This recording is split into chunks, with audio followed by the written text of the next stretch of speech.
Good evening, 49er faithful. Here we are. It is another episode of Between Two Beards. The 49ers are in off-season mode. We are still in free agency. The last week has been a little bit slower news-wise than it was the week prior, where we had some breaking news to throw out there, but we got a couple of moves that we're going to go over. We've got a couple of position groups we are going to cover, and I am always excited to talk to my co-host here on Between Two Beards, Randon McMahon. Randon, how are you doing this fine Wednesday evening, sir?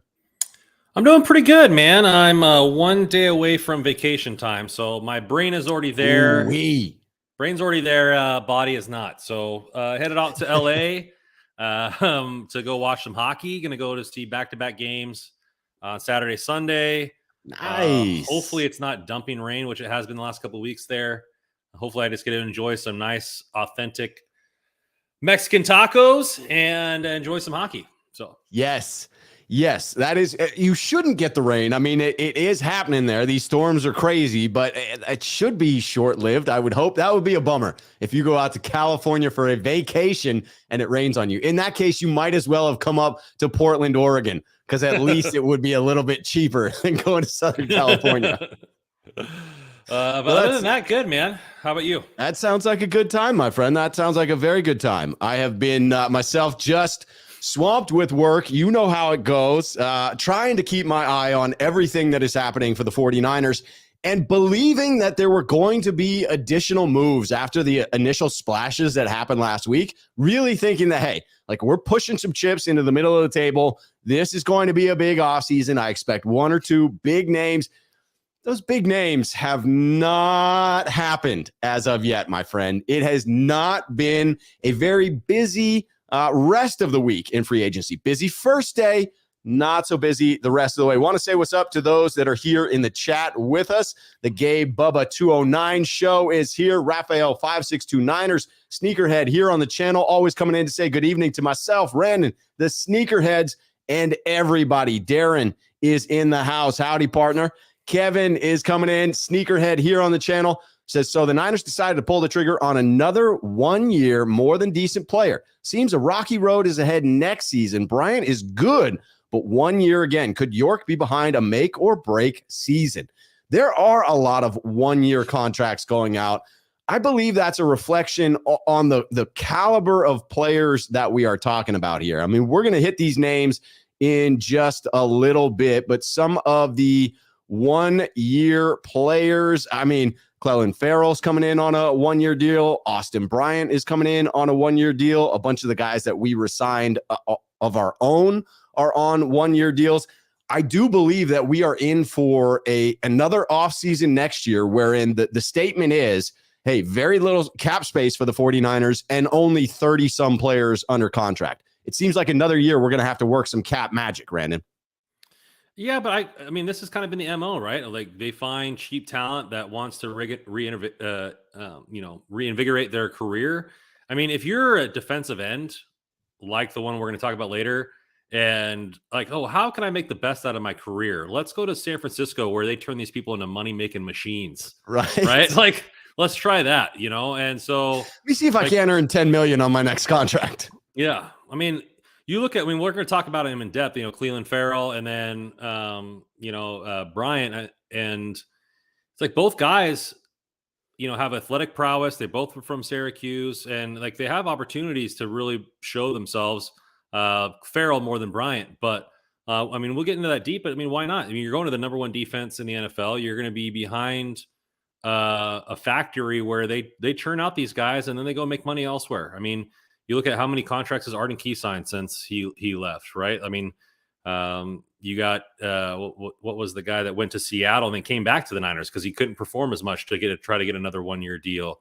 You have Amenahue, and who was a 5th round pick, now making $10 million, right? So it's just a lot of guys are seeing what's going on there, and I think it's after 5 years, you're getting some data sets on what the Niners are good at. Head coaches or coaches want to come here because they know they're going to be able to work their way up through the ranks.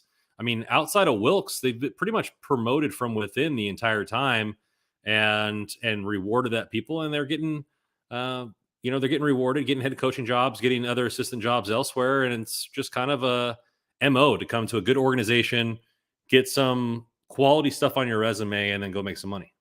That's a really fair statement. We are a factory that is producing defensive linemen getting paid. Jimmy J is seeing the same thing you are. Sneakerhead here on the channel coming in to say, Farrell will sign a deal next year for $8 million guaranteed. This is the way.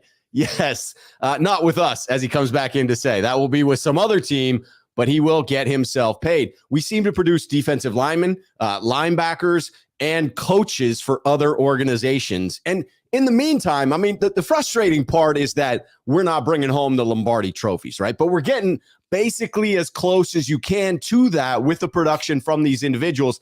It is then frustrating to watch, half of your gas tank get siphoned out of your vehicle and say to yourself, well, how am I going to fill this thing back up again to get to the promised land? I believe this year, with the signings that we have already, with the draft capital that we have, with the coaching and players in-house, I still believe this roster goes in as the favorite in the NFC. And I do wonder to myself, how many more seasons can you have just, a treasure trove of coaches stolen from the organization? How many years in a row can you have these players that come in on one-year deals, contribute, and then get these big contracts elsewhere without depleting what you have in stock yourself? You see something like the Rams where it blows up in their face. I just hope that our strategy, the Niners strategy, is more sustainable than that. You have to believe it is. They have 11 draft picks this year, right? So, I mean, you're going to have plenty of guys for filler, but that comes to the territory of building an established roster, going to the NFC Championship game 3 out of 4 years, the Super Bowl 1 year. I mean, it's very rare when you get like the Tampa Bay Buccaneers after they won, everybody on their defense came back, right? Right. That like was like one more go with Tom Brady. It was like everyone wanted to be back with Tommy Boy. Yeah, we'll pay you guys whatever you want. We'll make the cap work. We'll kick the can down the road to try to win it again, right? But you're looking like with the Rams, they did that. They went all in. Like they haven't had a first round pick since Jared Goff. So wow. I mean, so you're looking at like they went all in. They won one, and now it looks like they're in purgatory. So yeah. I think it's going to be more sustainable than what we're doing here. And there's nothing wrong with 1-year deals. Why? There's not. Do you really want to commit to Cleveland Farrell? Right? He proved he couldn't do it for the Raiders. Do you want to commit a 4-year contract to him? Because what if he ain't that guy? Right? Because it's not like he is undisputedly the dude that should have been drafted where he was drafted, right? You can point to his draft stock and say, well, I mean, yeah, obviously you give this dude a contract. You can bring him in. Chris Kosarick is going to coach him up. You're going to be money. But the Raiders overdrafted, right? And so, yeah, do you really want him for more than a year? No, you want to find out if you can resurrect that career. There's the fail rate on first round picks is easily over 50%. Right. So, and how many defensive linemen get taken in the first draft? It's one of the premier positions of the draft. Lot. So there's going to be a lot of guys that fall out every single year in the first, second, third round that need a new place to play. And now the destination is to come to San Francisco, and they're going to have the cream of the crop. And then, you also have a lot of these guys sitting and probably waiting till after the draft, right? Yeah, Teams, right. The Niners are probably going to see what fell to them in the draft, what holes they still have, and then go out and get some bargain buys here and there, right? They did it last year. The guy's name escapes me. He didn't end up playing for the team. The guy from the Colts, Toure, and the guy that had high draft stock, 2nd round pick, and they pretty much signed him like the week before camp started, right? Kamoko Toure, and I believe he's still out there. That could be another body that the Niners add for depth, because I'll be honest, like as far as starters at edge, we've grabbed some depth. Whether you're just going to say, hey, no, it's the rookie's turn or not, there's some question marks there for me, and we will get to those question marks in just a little bit. Average Strafe comes in to ask just a quick question from the chat, and I love it.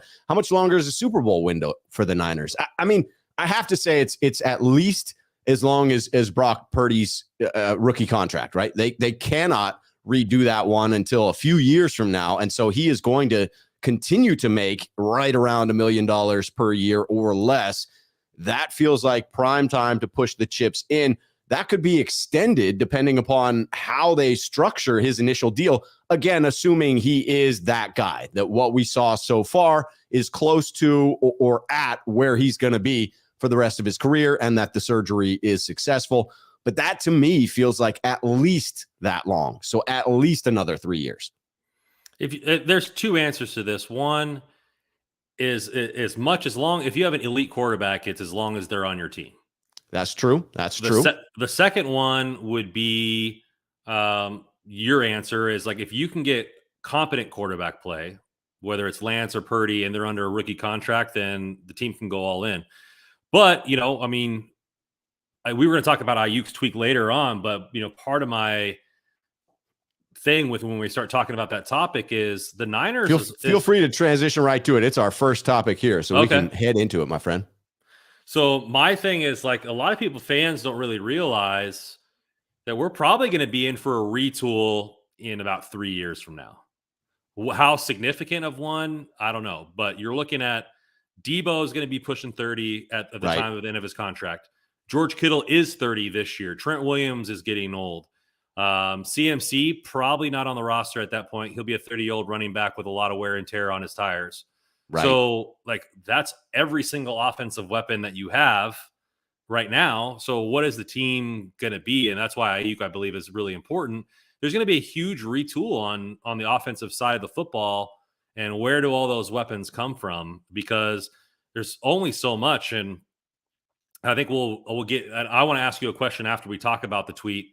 But actually, let's just ask it now. If the Niners don't win with this group this year, 2023, no, with this year, with the Kittle, Samuel, Aiyuk, Trent Williams, that offensive group, this group with CMC and everybody, because CMC's got 2 years.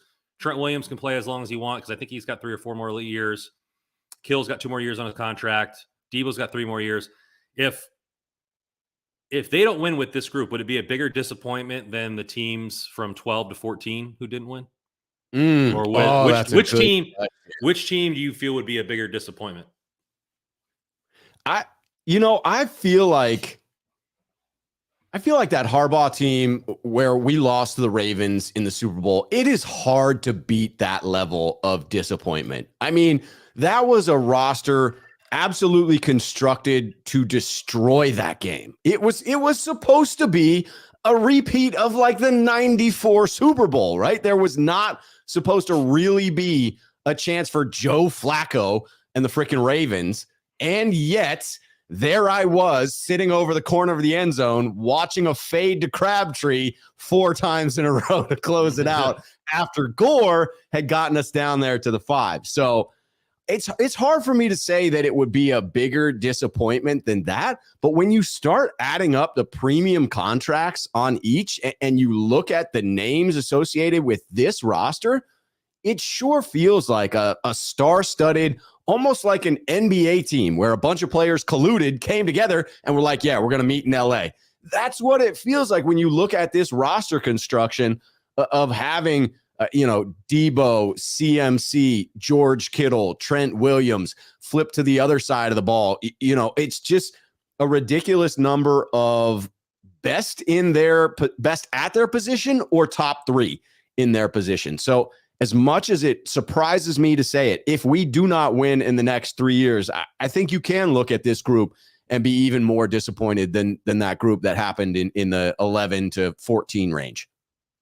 I think this group is, and it's going to be pretty by far, to be honest with you. I mean, you look at this group had a top 2 defense, a top 1 defense, and a top 5 defense all 3 of the time the years that they went. This last year and the upcoming years, you have like 6 all pros on your offense. No, maybe not that many. 5 all pros on your offense, and you have a rookie contract. Like, you're really doing something there. And like this team down the stretch was a top 5 offense, and you could reasonably think with either Lance getting a full off season or Purdy getting more time under his belt, and Shanahan has a full off season to script up CMC Debo extravaganzas for all season long. This team should be a top 3 offense. This team could be scary. This team could be a scary, hey, if they don't put up 35 every game, it's a disappointment type offense. Yeah. And at that point, you got to win because the defense is going to be there. So at that point, you got to win. You're potentially looking at top 5 defense, top 5 offense. Yeah. You're top 5 at both. You got to be there. I mean, you look at the Chiefs one last year, obviously the super elite quarterback kind of trumps everything because they can put the team on their back. Right. But they had Juju Smith-Schuster, Mecole Hardman, and Marquez Valdes-Scantling at wide receiver. None of those guys even sniff Brandon Aiyuk or Deebo Samuel. Kelsey's obviously the trump card, Yep. the most well-used, if not the best tight end, you can make an argument in the NFL. But outside of that, like they had Jerick McKinnon. He was a throwaway for the Niners. You had a guy who was a first-round pick, and Clyde Edwards-Helaire who barely sniffed the field. Like, where's this offense coming from? And like they still won. It just baffles me if this next 3 seasons, you're probably going to be even if you're a top 5 offense and a top 10 defense, you should realistically be in the Super Bowl conversation, if not in the NFC Championship game every single season. If they don't win, I think it'll be a huge disappointment. I have to agree. As much as, like I said, as much as I want to point to that Super Bowl back in New Orleans, I think you're right about that. I like how Liam Mooney is a little more optimistic. He says, hey, I'm a sneakerhead, and I'm more optimistic about that window is 5 years. 5 years minimum. I like it. Average wants clarification. I said, though, if Purdy or Trey become elite or top 5, top 10 quarterback in the NFL, that window is as long as their contract is for the team, right? Because you can always draft well, right? You can always draft well. Like if you're a Packers fan, like for the last 3 decades, you thought you were a Super Bowl contender with through the entirety of Rodgers and Favre's careers. Yeah. And it was fair. Like it was a very fair stance to say, no, we're Super Bowl contenders. Average Strafe says, hey, so you believe Purdy's a guy over Trey. That's not what I'm saying there. My assumption is that Purdy has the leg up in being the starter this season. And therefore, I'm sort of saying by default that we're leaning on him. I very much believe in the talent of Trey Lance, and I'm excited to see what he can do with all of those dedicated snaps in the offseason. I do not think that door is closed on Trey Lance. Kevin comes in to say, I think the window's about 3 years. As much as it pains me to say, we'll lose Kittle, Williams, Deebo, maybe Aiyuk, CMC, and others. It's got to be all in this or next season. Then it's over. When you start to get into those names that I think you're right in calling out Randon, I think Kevin is right here as well, that you probably are not going to have. That's why, to me, it's a 3-year window, and then you have to reevaluate because you just won't have the same names on the roster. So predicting beyond that is very hard to do. But GMs not impossible. GMs don't really think beyond 2 or 3 seasons, right? Right. I mean, so it's like, yeah, the window can continue going on than that, but with this team as it's constructed, it's 3 years. Yeah, I think that's fair. And y'all feel me coming in. Rob, did you attend the Ravens-Niners Super Bowl? Yes, I was there. It was extremely painful. A great trip. New Orleans is a beautiful city for football, but that was very, very painful. All right, let's get to this Aiyuk comment here. We've had this topic up for a while now, and I haven't read the tweet that was heard around the world. So here is Brandon Aiyuk's tweet. He said on Twitter, 1K as the 4th option in a run-first offense, 2 laughing emojis. I'm as real as it get. Word to little baby and SG. I'm ready to stand on business every time. Year 4, 3 rocket ships in a row taken off. So my question to you is because a lot of kerfluffle got brought up over this. Well, what did he mean by it? Is he taking a shot at the Niners with this? Or is he just sort of standing there pounding his chest, calling out his own greatness? How do you interpret this? Do you interpret this as being like, oh, well, you put me on a team where I'm just not a great fit. I'm not going to be able to crush it, but look what I've done even though. Or do you think that it was more of a like, hey, look at what I have done regardless of where I am? First, I think some people are throwing out that he wants to be traded and wants to get more opportunity, which I think is poppycock. I think I do too. I think this poppycock. Is just it's balderdash is what it is. I think it is what you said. I think he's just pumping his chest, right? Because it is true, right? He's probably one of the top 5 number 2 wide receivers in the league. So, realistically, if he was getting a higher target share, I mean, you look at Devontae Smith got 1,300 yards, I believe, right? And he's not even talked about in the same realm as Devontae Smith, right? So, you're looking at a thing here to where he's probably like, if I got more opportunity and more target share and I was an offense that was more consistent in their game plan, yeah, I'd be a 1,400-yard receiver and I'd be talking about getting $25 million a year, but it's not the case. So, I mean, I think he's pounding his chest like, hey, I mean, we run the football every day. There's some games where I get like 2 or 3 targets and I still had 1,000 yards Right. and on a team that, that is going and contending every single year. So I think he's just chest pumping right there, but it is going to be coming. It's going to be interesting. And this is why I think maybe in the money thing, it's going to be interesting. Right. One, they have to decide the 5th-year option before the draft, which I think they will pick it up. That Two, feels like a no-brainer. yeah. Two, they have to work out the contract next year. Yes. So obviously it'll depend on what he does this year. But Right. say Aiyuk has back-to-back 1,000-yard seasons. I mean, Christian Kirk didn't even have 1,000-yard season, I don't believe, and got like $23 million. So is he going to be like, hey, I know that you need me to take a team-friendly deal because you still have all these other all-pros on the roster? Or does he say no to an extension and tries out free agency because he feels like he can go be a number one somewhere else? And Right. so I think it'll depend on what the money that, I mean, obviously they can backload the deal. They can do all kinds of stuff. There's only going to be one season where both contracts overlap, right? His Debo's 3rd season and the first year of his extension for Aiyuk. Right. But at that point, you could backload it to where he's only making 5 or 6 million, make it all signing bonus so he gets a lot of money up front. And then all the bigger years where he is the number one guy on the roster is when Debo leaves after 3 seasons. So it'll be interesting then. But how do you feel like? Is this a chest bump to you? Is this kind of wanting to get a little bit of recognition? How do you feel about it? Yeah, to me, this is all a ego stroke, right? This is just, hey, like, look at what I have done, even being within an offense that I'm not featured. And I didn't interpret it to be like, I'm unhappy in this offense, that I want to do more. Now, as a wide receiver, I would anticipate that he does want to be more. He does want to be in an offense that features him a bit more than what we're able to in San Francisco. And I think the interesting piece for me, I don't suspect that this turns into anything, that Brandon Aiyuk requests any type of a trade or that scenario. But to your point of the overlapping of the contracts and whether we will get a second contract done for Brandon Aiyuk while retaining Debo on the roster, that seems unlikely to me, because one of two things seems like it has to happen for Brandon Aiyuk.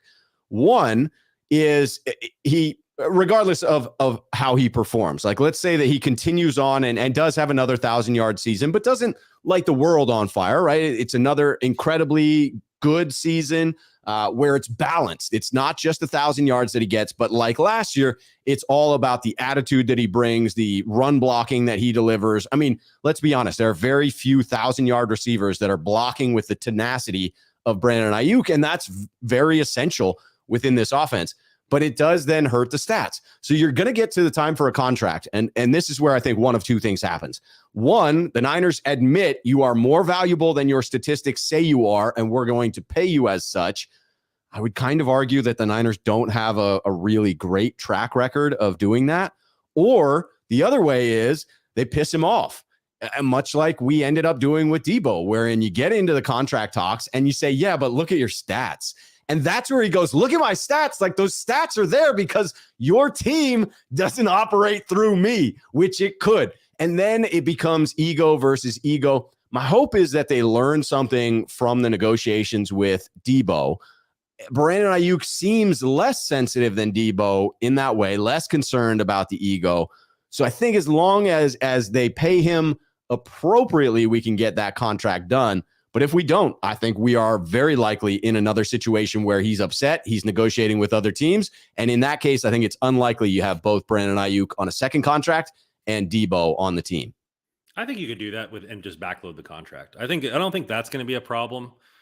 You can't sign Debo to a third contract and have Brandon Aiyuk on the roster. Mm-hmm. That's just not going to happen. But I think you're looking at something that we talked about a lot with Debo's contract is his age. So Aiyuk is 25 now. He'll be 27 when his new contract starts. Right? No, 27 when his new contract starts.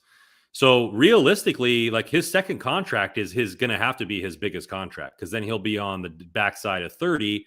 And that doesn't usually happen, getting a second big contract for anybody at that point, outside of a few elite guys. Right. So, not that saying he can't blossom into one of those or he won't earn that or whatever, but as of right now, he ain't Devontae Adams.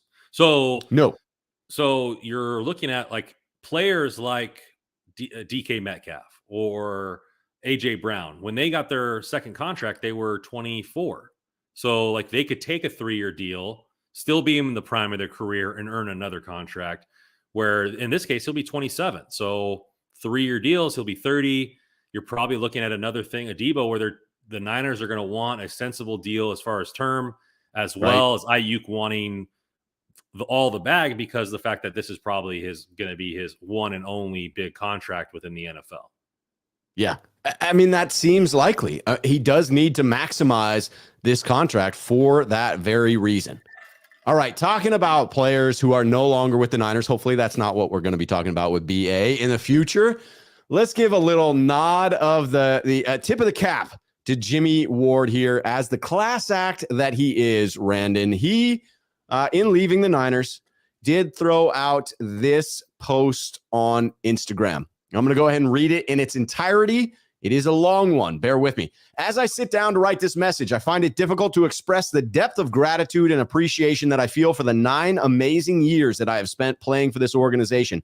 Being a part of the 49ers has been one of the greatest experiences of my life, and it is with a heavy heart that I now say goodbye to the organization. Thank you for drafting me all those years ago and giving me the opportunity to pursue my dream of playing in the NFL. Thank you for your unwavering support, your encouragement, and your guidance throughout the years. You've been more than just a team to me. You've been a family. I am forever grateful for the memories we have shared, and I will always cherish the friendships that I have made within this organization. To the faithful fans, thank you for your incredible support over the years. Your passion for the game and your dedication to the team have been nothing short of inspiring. You have been there for us through the highs and the lows, the wins and the losses, and your unwavering support has meant the world to me. Playing in front of you has been an honor, and I will never forget the moments we shared together. Although I may be moving on to a new team, I will always hold a special place in my heart for the San Francisco 49ers and the faithful family. I am proud to have been a part of this incredible organization, and I will carry the lessons that I have learned here with me for the rest of my life. Thank you for everything. I just got to say, I mean, I know that players often put out tributes to their old teams and their old fan bases, but you got to think that for Jimmy, and certainly for me in reading it as the longest tenured 49er of this current regime, of this current team, like I had a soft spot in my heart for Jimmy Ward. I loved his character. I loved his tenacity. I loved the way that he talks shit. He was just an inspiring guy, a funny guy. He had a smile that would light up the room. Other players seemed to gravitate towards him. It was just, he was fun to watch. And I'm appreciative when someone takes the time to put out something like this. So I just wanted to take a moment and say to Jimmy that it was a pleasure as a fan, as a member of the 49er faithful. It was a pleasure watching you play for the 49ers for all those years. I'm saddened that the Niners weren't able to get a deal done. And I wish you nothing but the best in your new ventures. Yeah. I mean, it's been a rocky road for Jimmy Ward, and Yeah, with this team, with the fan base, people calling him a bust because of all his injuries early on in his career. Yep. Him being not able to adapt to the multiple position thing early on, although it became his strength later on in his tenure here. And led us to multiple NFC championships game, one Super Bowl. I think one of the most underrated, if not the most underrated safety in all of the NFL.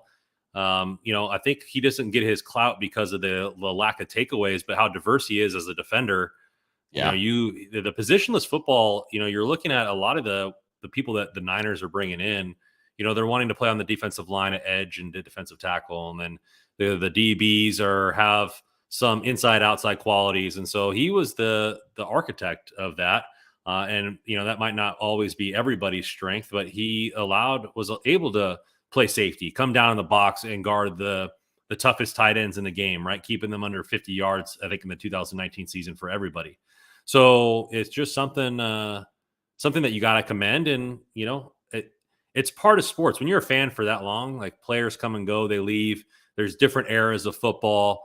And I think his comments were sincere. I think they were heartfelt. I think he really did love it here and would have loved to win with this team.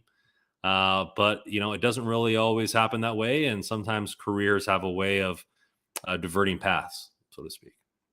Yeah, absolutely. I've got to agree. I see the comments as very genuine. And again, a little bit sad, to see him go, and absolutely wish him nothing but the best. Kevin coming in to comment on it says, as a fellow empath, that's a beautiful comment and true to his word.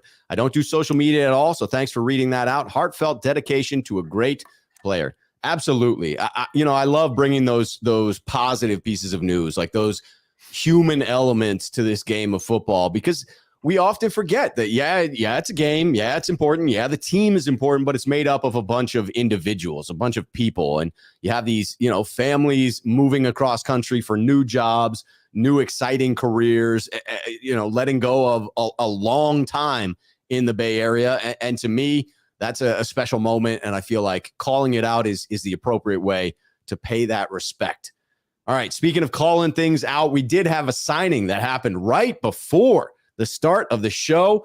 The Niners have signed a defensive end off of the Lions from the Lions, called Austin Bryant. Now, that may not be a name that most are familiar with. I will say this. I have predicted a reasonable name defensive end to be signed by the 49ers. This is not the level of player that I'm talking about. This, to me, is very much a depth signing for the 49ers, and a good one, a good value depth signing, but it's not adding to this defense. It's not making me feel much better about the dearth of talent that has walked out of the building versus what we've brought back in so far. I will say that this doesn't make me feel all that great. It's a good move, but the Niners are not done at defensive end in my book. I mean, there's no guarantee this guy even makes the roster, right? Kamoko Toure was entirely true. Kamoko Toure was a better prospect than this guy, and he didn't make the roster so last year. So, but let's start with the positives here, right? So out of Clemson, so he played some high quality football when that team was at its peak.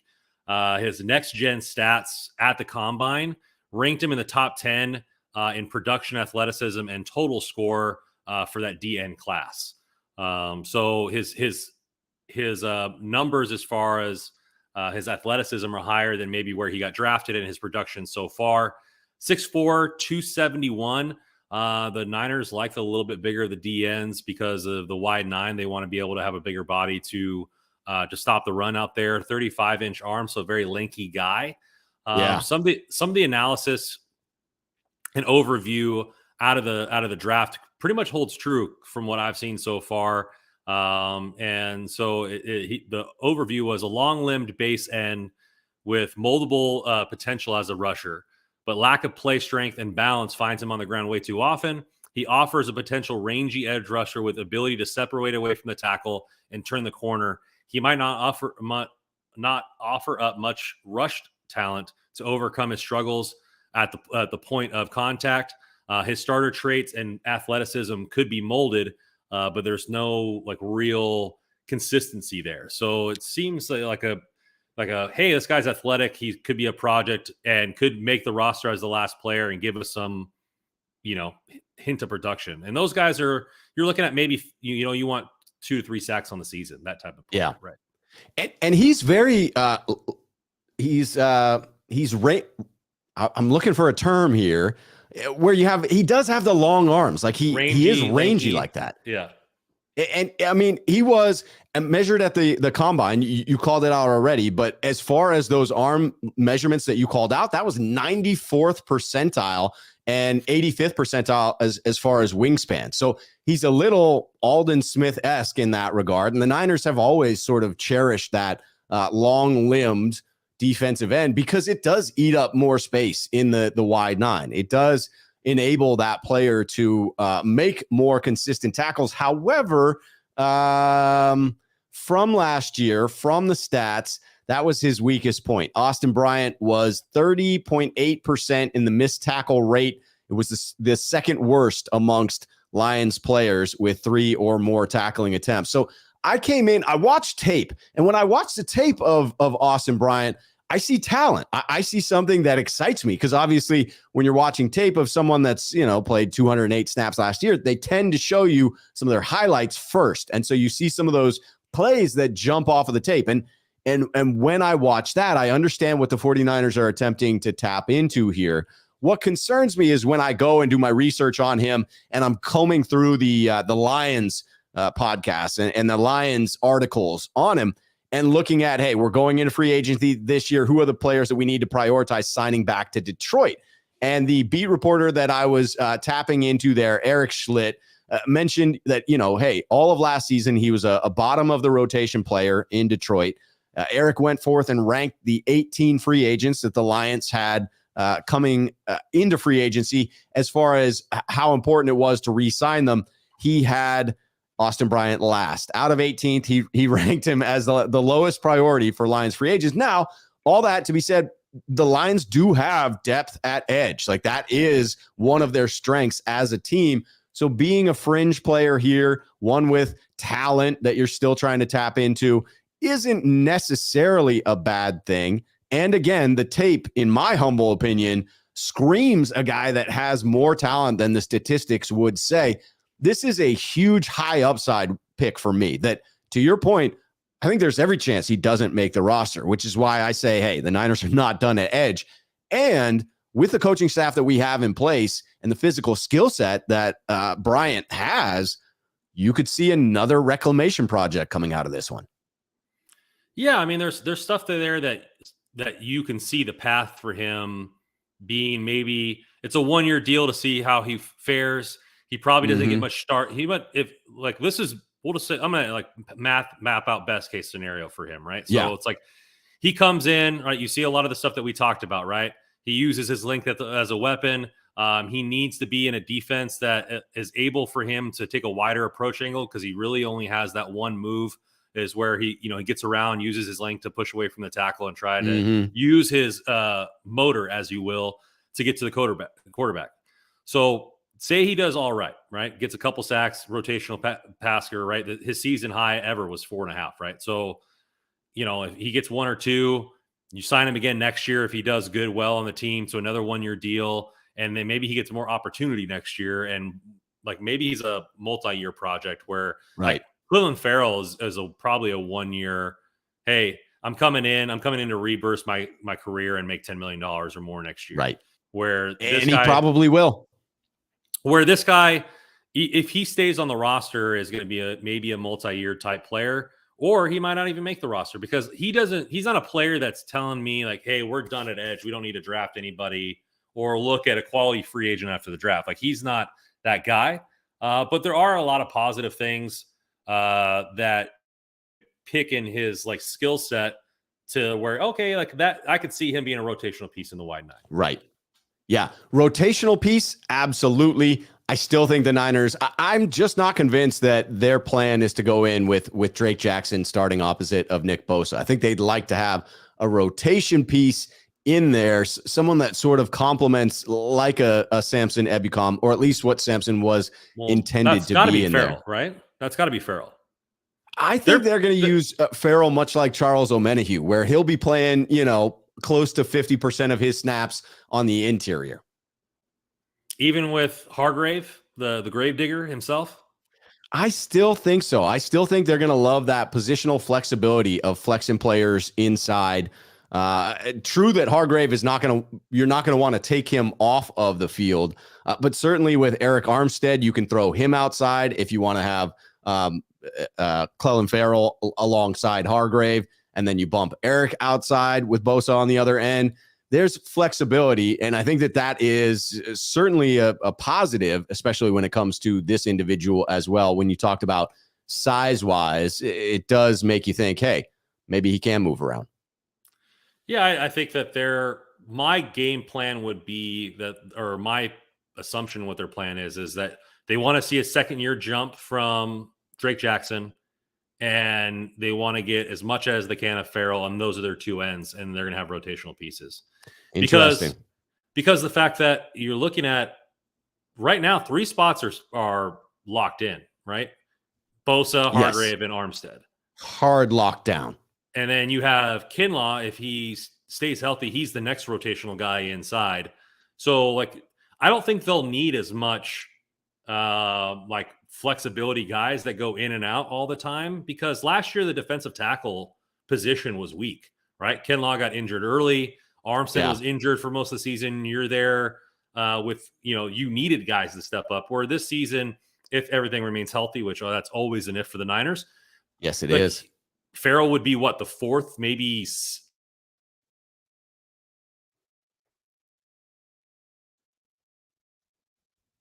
Uh-oh. Did we lose Randon?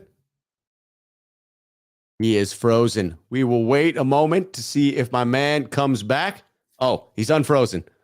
Yeah. So maybe I think he might be even the sixth option at that point, right? You got Kevin Givens, who showed some talent. So I think they'll probably try to have a competition between him and Drake Jackson on the outside. So that's kind of where I see it at. And then, we'll talk a little bit about one of our position groups that we want to talk about was the D line group, yes, and possible additions there. So maybe we'll get to that in a little bit. When I look at it, I still think the Niners bring in an aging edge, someone like a Jadeveon Clowney, someone like a Leonard Floyd, any of those that feel like, they're the kind of guys that sign towards the end of free agency, a Justin Houston, where they sign on to a team that is going to go deep into the playoffs, that already has a pretty elite defense, but needs a little extra firepower. I'm still putting the 49ers in that category, but there's a lot of time remaining. I don't need to backtrack that just yet. All right, so let's talk about the rest of the new moves that happened this week. Obviously, the 49ers re-signed a fan favorite in Ross Dwelley, and they also brought in two other players on one-year deals. They had the safety, defensive back, Miles Hartsfield, coming out of Carolina, played in 41 games there, had 19 starts, 118 tackles, 5 tackles for a loss, 1 sack, 7 pass breakups. And John Feliciano, the offensive lineman with the Giants. He was a versatile lineman who did have experience at center. I was reading up on the Giants blogs, and they were pointing out how they let go of both of their linemen who had experience playing center, wondering who's going to fill in there. That's a little bit of a sigh of relief for me, as it does feel like with the Feliciano signing that you sort of replaced the versatility of Daniel Brunskill. That was a major loss along the offensive line, not to bring back Brunskill. This signing, even though it's a one-year deal, feels close to that, wherein you don't have a huge drop-off. I still do wonder if there's going to be legitimate competition at right tackle for McKivitz. I'm not sure Feliciano is going to be that, but again, you've got to have 7 offensive linemen on a good quality football team, and now the 49ers feel like they're back there. He offers the versatility right now for the Niners to do best player available in the draft. That's fair. That's fair, because you were changing the tune a little bit and saying, hey, like, we've got enough of these third rounders that we should probably target an offensive lineman, maybe move up to snag one. You now feel as though we could sit back and take best player available again?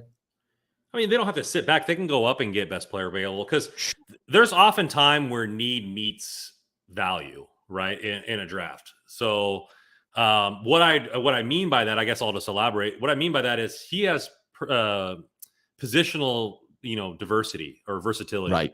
Right. So he can play center. He can play right guard. So if they don't get a tackle in the draft that they feel comfortable with competing with McKivitz, maybe you see Feliciano playing right guard and trying out Burford at right tackle. Interesting.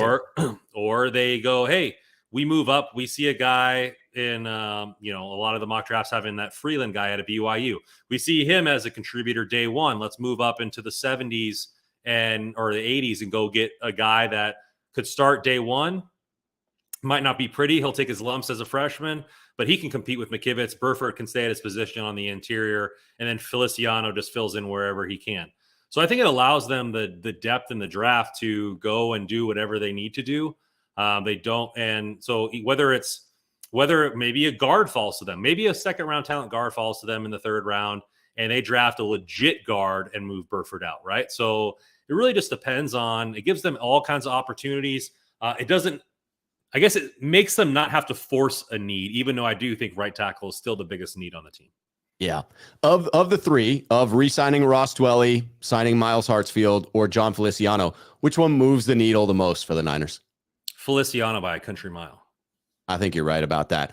Do you think it's fair to say that bringing back Ross Dwelley is fantastic? He's continued to show in training camps and in preseason this ability to pull down balls, to make these amazing catches, and yet disappears. Everyone not named George Kittle disappears during the regular season when it comes to receptions as a tight end. Will the Niners actually address a tight end 2 in this offseason? Will we draft one or sign one of the remaining free agents? Give me the prediction. Can you repeat the question? You were frozen and I didn't hear I any was of choppy. what you said. So if we're looking at tight end and we consider bringing back Ross Dwelley as, hey, we made a move, we're filling out that room, do you believe that means the Niners are done, or do they finally address that tight end 2 position? Do they draft one or sign one of the remaining free agents? It's one of the best tight end classes known in recent history. They got to go in the draft. They have to, right? If we don't draft a tight end, I will be legitimately upset. I think it's not only a need in the current roster, it's a need depth-wise. Like, there is no depth. Right. Like, Ross Dwelley seems like the barnacle of the offense, where he keeps coming back and just because they don't have any other options, right? Like, the barnacle, right? So yeah, I think it's just something. Where is Dante Johnson when you need him? Yeah. So I mean, I think that they should draft, and I think they have enough picks, right? 11, they can move up, move down to where need will meet value. I've heard that there is. I guess I've only heard this from one person, so maybe not everybody agrees. But the guy said there's 11 tight ends with third round grades or better. That's wild. So there's going to be a lot of options to go get a tackle and go get a tight end. So I definitely don't draft for need, but if you're going to go up and pick a guy and say he's your guy, then go get it, because need can meet value often. I just don't like when teams sit there at their pick and they're like, oh, this player XY is a guard. We don't really need a guard, but he's a first round grade, and we're in the beginning of the third round. But I'm going to take an end just because we need one, and and this guy has a fourth round grade, but we need an end. Like, that kind of stuff pisses me off. But when you go up and need meets value, go get a guy. I have no problem with that. And the Niners have never been afraid to do that. They went up and got Trey Lance. They went up and got Dante Pettis. They went up and got multiple other guys. And not all of them have worked, but some of them have, and they've been beneficial to the team. Yeah, certainly we are not afraid to make moves. You cannot say that about this regime. That would be a false assumption. By the way, I like Tommy Huxley, sneakerhead here on the channel, coming in to say Rob is a huge Geno Smith fan. Not to be confused with Geno Smith. Geno Smith is a Seahawk. I hate the Seahawks. But we're talking about Geno Smith. Yeah, I'm a huge fan. I mean, Geno rocks, Tommy. Geno is phenomenal. Geno, not a big fan. Tom Jensen coming in to dispute the Burford move. He says, Rob, Burford lacks the feet to play tackle. It's why he was moved inside. In my opinion, the answer at right tackle is a deadline deal. Tight end is packed. They talked to nearly all of them at Indy. All right, so I like this insight. Going to get tight end from the draft. Love that. And I do think that, hey, a couple of moves in season this year for the Niners. Now you're getting back to, hey, maybe you deal one of those future first-round picks, bring somebody in. I could see this because the Niners don't have the capital to bring in a quality starting tackle within the draft. That's not going to happen, regardless of whether they trade all of their picks to try and move up, unless some player falls precipitously. But they're not going to be able to get one unless they find a project in the draft that they hit a home run on. There aren't any players available that I would really want to target within free agency. This one feels like, hey, acknowledge that Trent Williams is on a contract that's going to take him, closer and closer to freaking 40 years old, and that you are going to need a replacement there as well. I could see an in-season trade. Do you think Tom is onto something here, Randon? I mean, I think that he played tackle. I think he'd be fine. He's got long arms. He's not going to be like an elite tackle by any means, but if they feel like if that's the best route to go because Feliciano or they draft a guard they feel can start right away, then maybe they go that route as a project. But as an organization, we talked about the 3-year, where GMs think 2 and 3 years ahead. Like, you don't know the outside of Trent Williams just flat out telling you don't know when he's going to retire. Right. And Right. so, like, the room is already thin at tackle. And if he retires, it's abysmal. So, like, you have to at least throw some darts in this draft at the tackle position and see if you can get one of those steals. And I like when teams identify a guy and move up. You have 11 picks for a reason. Not all 11 guys are going to make the roster. So, like, go up and make some moves, right? Like, go up and get a guy, and he should be a day one starter, or at least be able to compete with McKivitz to be a day one starter. If you're looking at a guy in the back half of, or the middle to the beginning of the third round, like, you can find some guys that can compete, right? Seahawks did it this year. For sure. They had a you guy can find that somebody to compete, no doubt. And he started all year long, and one of the better tackles in the NFC West, right? So, and he was a 4th round pick, I believe. So it can happen. Like, you just got to identify the right guy for your scheme, and go out there and get somebody. Go out there and get him. Speaking of scheme fits, let's talk about our scheme. We are going to do a little look back / current state of the position groups. You saw us doing this last week, talking about special teams. This week, we've got linebackers and defensive line. So obviously, coming in linebackers, the changes as they have happened so far this offseason based on the results of last year. Azeez obviously gone in free agency, feels like a pretty big loss, but there was a big extension that happened for Dre Greenlaw early on in the season. Felt like it saved themselves a little bit of money. You have the McCrary Ball deal happening early on in free agency.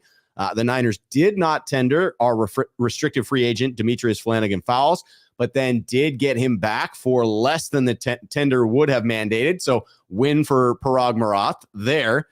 Do you believe that the Niners draft or sign a little more depth here? Right now, you are looking at a room, obviously, with Warner, Greenlaw, Oren Burks still there, Demetrius Flanagan-Fowles, and McCrary Ball as well. I think this is one of the more underrated needs for the organization, in my opinion. Interesting. I think that you look at Dre Greenlaw's been often injured at least parts of the season, so that's a fair call out. You don't have that backup in Azeez where you feel good. Now, the Niners and most every defense in the NFL really runs a lot of just 2 linebacker sets. They're hardly ever in base, so you only really need one guy to step up. But I understand a lot of people love McCrary Ball, but he hasn't stepped up yet. He hasn't proved it like Azeez, where you felt confident last year. Now he could, right? He could go ahead and do that. That's fine. Absolutely. But I think they need to identify some people in the draft. And I think there's 2 ways to go about this. And I thought about it a little bit. Is Steve Wilkes blitzes more than the previous 2 defensive coordinators, right? So do they go identify somebody in the draft that has that skill set? Typically, they've relied on either ex-safeties who are a little bit bigger, who can put on some weight and be rangy in the they love the guys that can cover. Or you can find a cover linebacker. I mean, college football is way more wide open with all these air raid offenses and stuff like that, to where linebackers are often given, fake positions like the star position or this position, where they have to play multiple positions throughout the year, whether that's corner or safety or whatever, just because of the different offenses they face. So I've looked at some linebackers in the draft, and nothing with tape, just kind of like what their draft profile is, projected where they're supposed to go. And I've come up with a couple names that I kind of am gearing towards that at possibly. The first style of backer that may be a little bit bigger, but if Wilkes wants to blitz more, maybe go with a linebacker that has that profile to where he's more of a run stopper, blitzer, that type of thing, instead of a coverage guy. And the guy that I really like and saw a lot of good things about is Ivan Pace Jr. out of Cincinnati. He started for Miami of Ohio the year before and transferred to not only prove his draft stock by going to a bigger school, but being with his younger brother Deshaun on the same roster there. So he does have issues Always in good coverage. To be with your brother. Yeah, he's 6 foot 230 plus.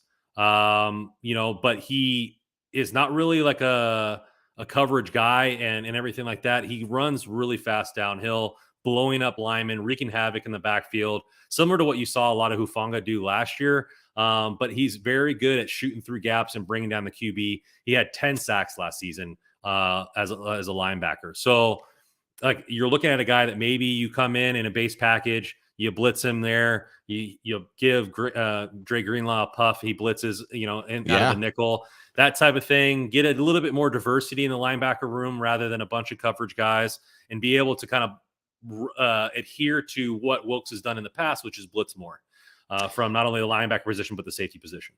I love that call out. And I will say that I think you have sold me a little bit. I'm not going to change my position here. This is a very distinct line where you and I have different opinions on it. Nothing wrong with that. It's kind of fun to have different opinions and then see which one of us is closer to reality when this plays out. So I view this as even with the loss of Aziz still being one of the stronger rooms for the 49ers, that they should feel good about those that they have in the building. I'm with Luke Walsh here in hearing some good things this offseason about how the Niners feel in Oren Burks' ability, not just from a special team standpoint, but contributing as that third linebacker, and certainly have seen enough from the combination of Burks, Demetrius Flanagan-Fowles, and McCrary Ball to be excited about that competition that's going to happen for the third body there.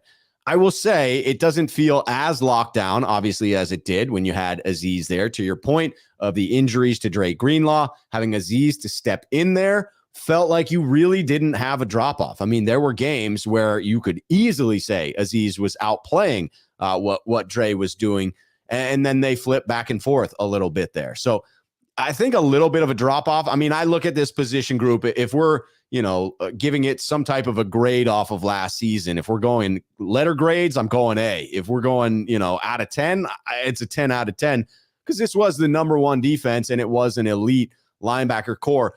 I would take that down a notch this year. If I were regrading on those same scales, I would say, well, this group feels like an A minus, or this group feels like a 9 out of 10, because I haven't seen enough to definitively say who that third backer is going to be.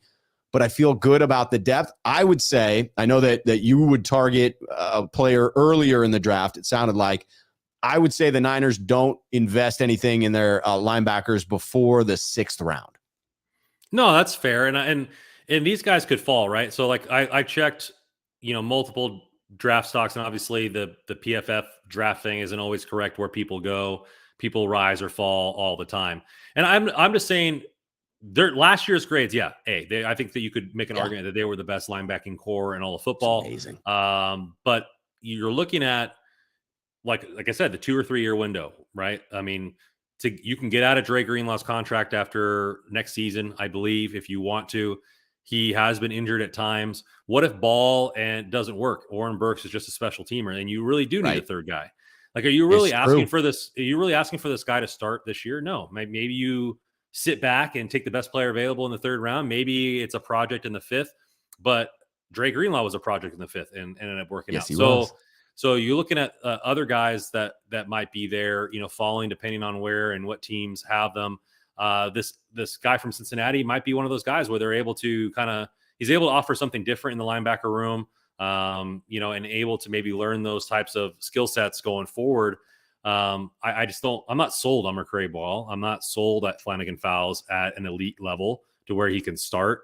So really outside of Greenlaw, I really don't have much faith in this linebacker room because it's a big question mark. Like, the linebacker room could be equally as impressive next season if somebody steps up.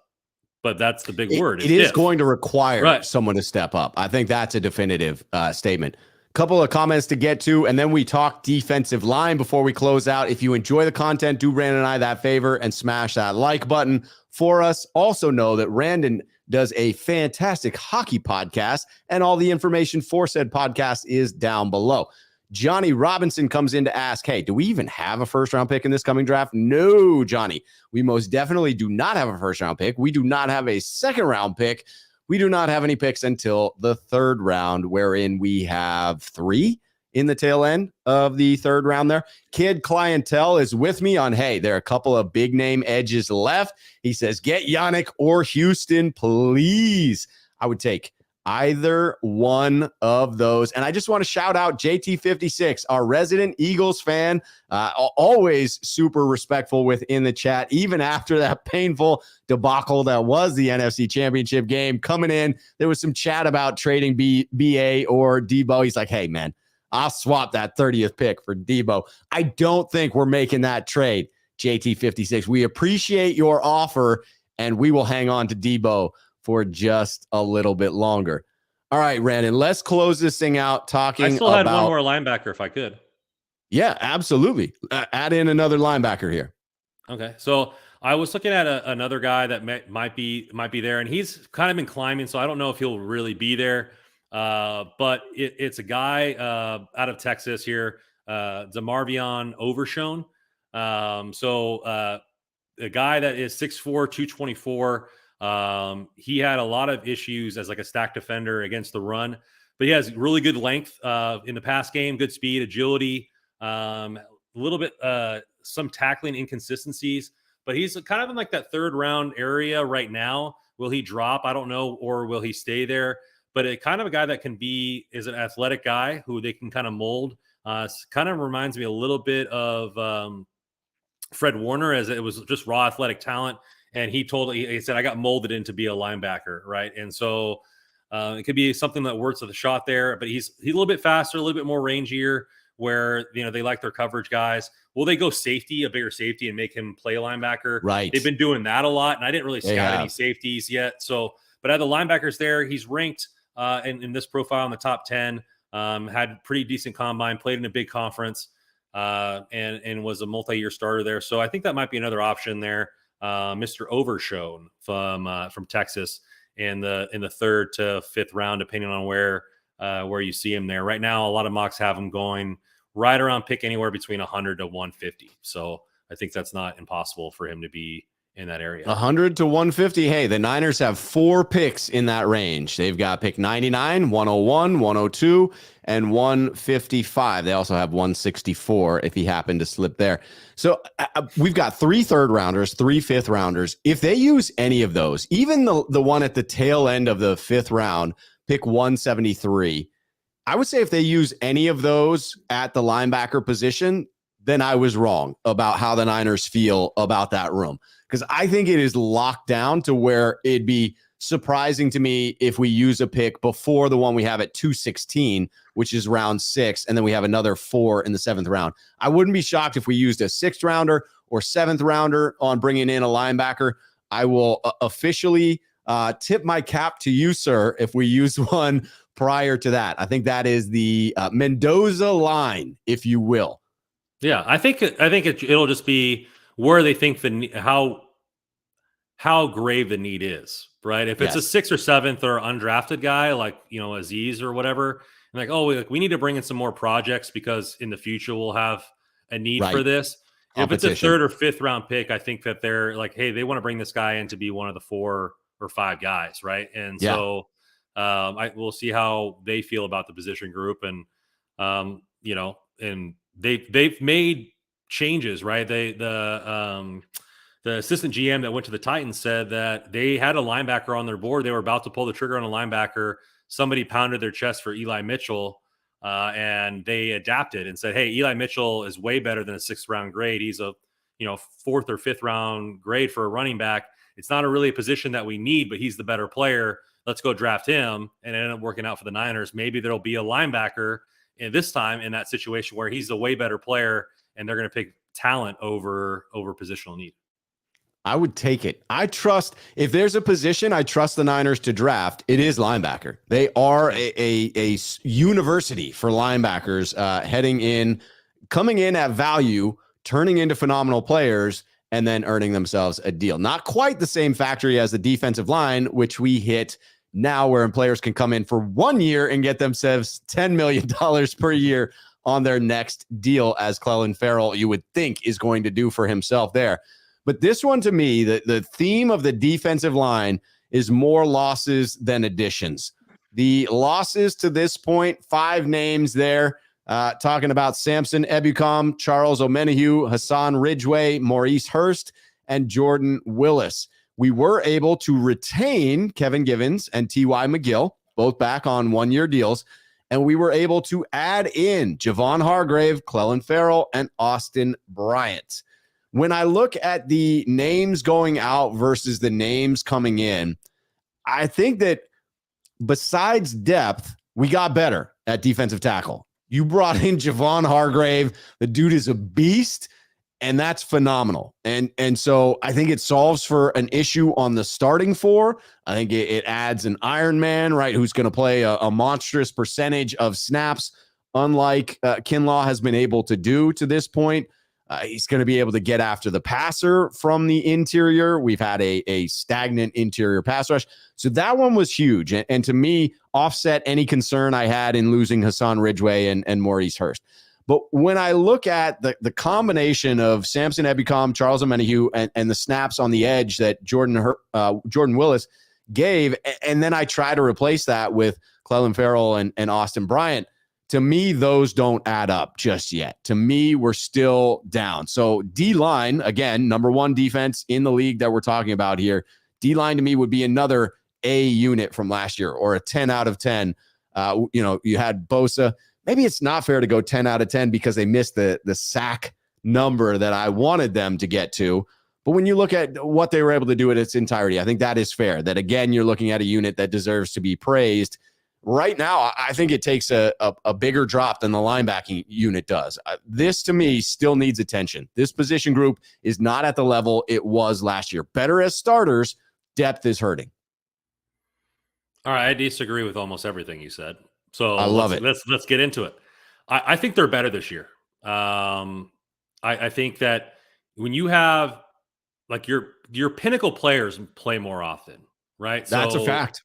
So Hargrave is vastly superior than Kinlaw, and Nick Bosa there. So I think the starting defensive line is better because realistically, like as much as we like Omenihu and Samson Ebukam, they were 5 or 6 sack guys. Like they didn't really put up the 10 sack not even numbers that, right? I think the defensive line, if I were to give it a grade for last season, would probably be a B+ because I don't think they hit expectations for me. I think that you're looking at a team that should have had a lot more sacks than they did. They really were carried by one guy. Armstead was invisible most of the season as far as, sack numbers. Obviously, sack numbers are not always the basis stat. He did wreak a lot of havoc later on in the season. Kinlaw was non-existent.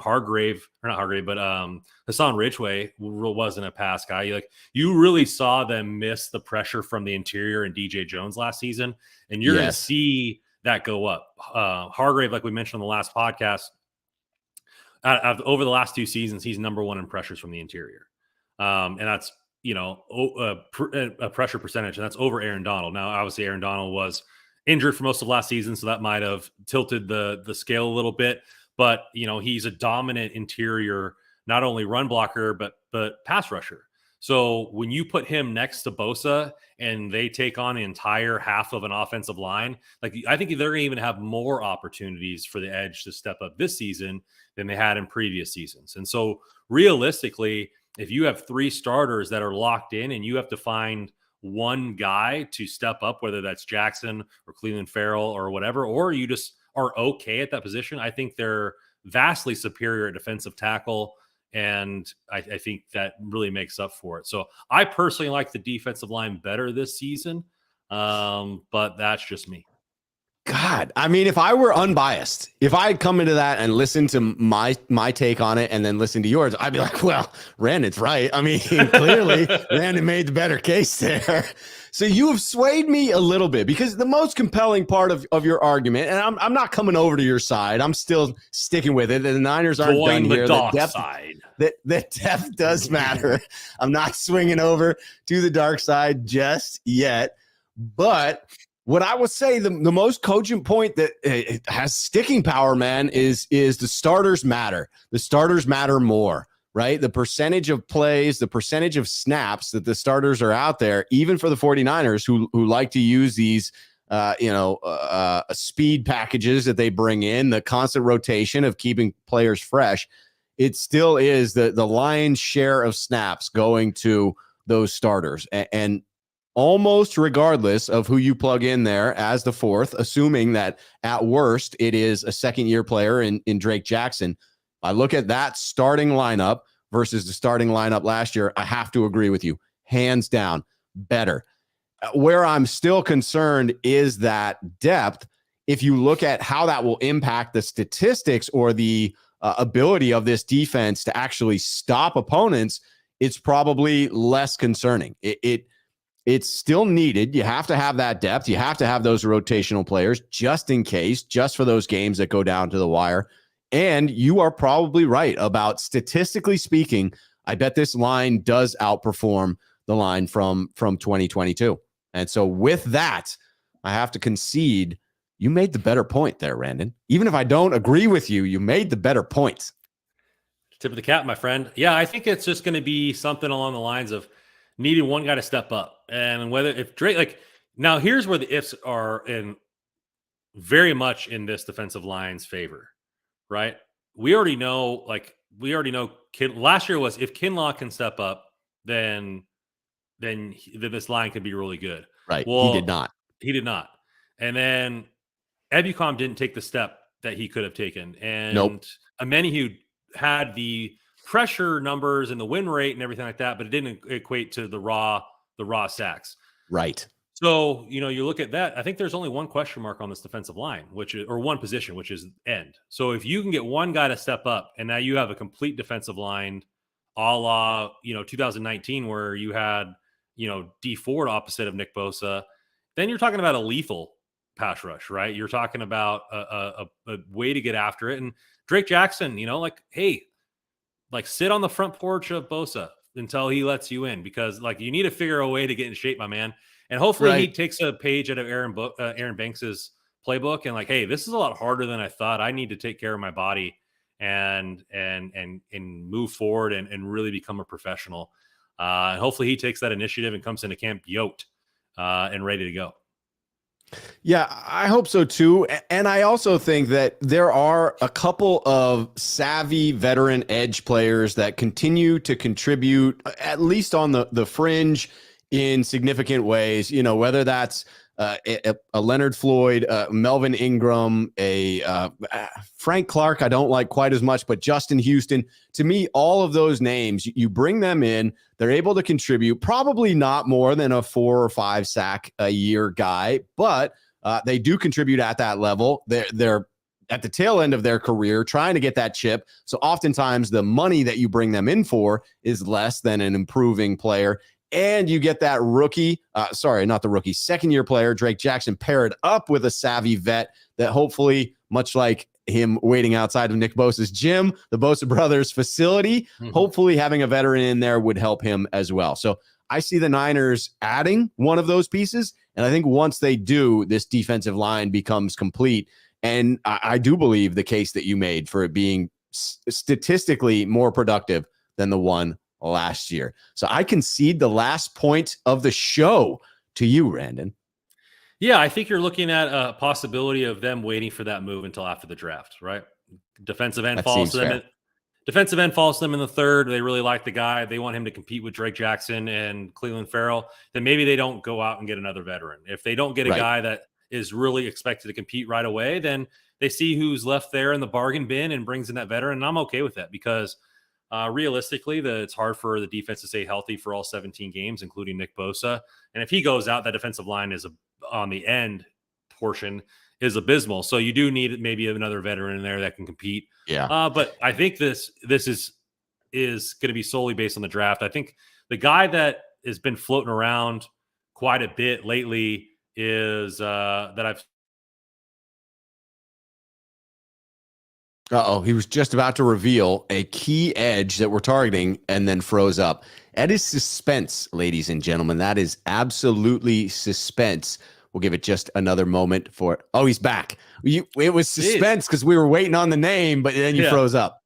So I think in some mocks, he's been kind of floating around, rising. He didn't really go to the combine, but I really have seen him in quite a few, and I don't know if he'll fall or and I've seen his draft stock anywhere from in the 100s all the way to the 200s, right? So he's a big volatile type guy, but he's a bigger end, which the Niners seem to use. He had 10 sacks last season, 13 tackles for loss and 12 QB hits. He's out of Bowling Green, and his name's Carl Brooks. So he had a highly productive sack season with great production over the last 2 seasons. Very heavy hands and able to collapse blockers at the line of scrimmage. High effort player. It plays from snap to whistle, which the Niners seem to like those guys very much. So pleasantly has a variety of pass moves mid-rush. So he's not a one-trick pony. He is a little bit bigger of an end. So he's not that speed guy that maybe they might be missing with D4, but hopefully Drake Jackson comes into that type of guy, gets down to 265, 260, and be able to get some burst off the end. And they have maybe a bigger name there, maybe in the 5th round. Like I've seen mock drafts where he's like 130. I've seen him in the 200s. So like he could be a steal 5th round, 6th round guy that could come in and compete as a rotational piece right away.